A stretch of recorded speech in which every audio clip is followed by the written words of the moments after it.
సాయిగా నీకేదన్నా ఉంటే press meet పెట్టింది నేను, నువ్వు నన్ను తిట్టాలి గాని చంద్రబాబు నాయుడుకి ఏం సంబంధం రా? పెట్టింది నేనైతే సరే. ఈడు మాట్లాడిన విషయాలు మాట్లాడుకుంటాం. దయచేసి ఆంధ్ర రాష్ట్ర ప్రజలు ఈరోజు నన్ను మన్నించాలి. నాకు ఈ విధంగా మాట్లాడటం ఇష్టం లేదు. కానీ నిన్న విజయసాయి రెడ్డి, పొట్టి సారాయి రెడ్డి వాడిన భాష చాలా అసహ్యంగా, ఒక ముఖ్యమంత్రి హోదాలో ఇన్నిసార్లు ముఖ్యమంత్రి అయిన వ్యక్తిని అతను మాట్లాడిన విధానం సరిగ్గా లేదు. కాబట్టి ఆ భాషలోనే నేను మాట్లాడదలుచుకున్నాననే విషయం మిమ్మల్ని అందరికీ గుర్తు చేస్తున్నా.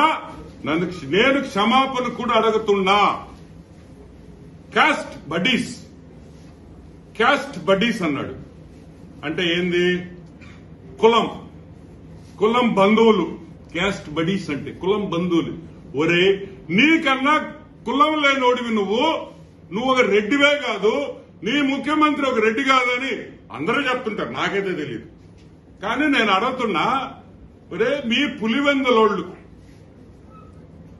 కడపలో పులివెందల నీ చెంచాగాళ్లు సజ్జల రామకృష్ణారెడ్డి, ధనుంజయ రెడ్డి, వైవి సుబ్బారెడ్డి, వెంకట్రెడ్డి, కరుణాకర్ రెడ్డి నీ బంధువులు. నువ్వు ఫస్ట్ నుంచి పింపుగా ఉన్నావు కాబట్టి నువ్వు, నీ శరత్ రెడ్డి, ఎవడ్రా వీళ్ళందరా?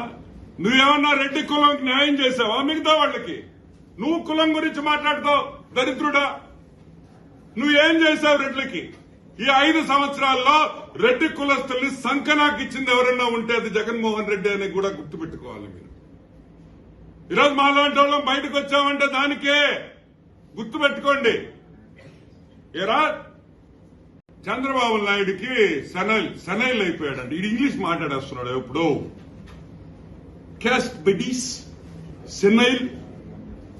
నేను అడుగుతున్నా, మీ నాయకుడు బెత్లెహేం మెంటల్ హాస్పిటల్ యూకేలో ట్రీట్మెంట్ తీసుకుంటున్నాడా లేదా? ఎవడ్రా సెనైలు? మెంటల్ హాస్పిటల్కి పోయి ట్రీట్మెంట్ తీసుకునేవాడు సెనైలా? హుషారుగా రోజు 18 గంటలు మా పనిచేసేవాడు సెనైలా అని అడుగుతున్నా. దానికి జవాబు చెప్పాలి. టాటా సీఈఓ, పెద్ద కంపెనీల సీఈఓలతో మాట్లాడేవాళ్ళు సెనైల్. ఎవరు కలవకుండా తలుపేసుకొని మందులేసుకొని తాడేపల్లి ప్యాలెస్ లో కూర్చునేవాడు మాత్రం హైపర్ యాక్టివ్, సూపర్ యాక్టివ్. ఏంది అని అడుగుతున్నా. ఒక ముఖ్యమంత్రి పెట్టుకొని నువ్వు మెంటలోడా అంటావా? ఏం బలిసిందా బే అని మేము అనలేవా?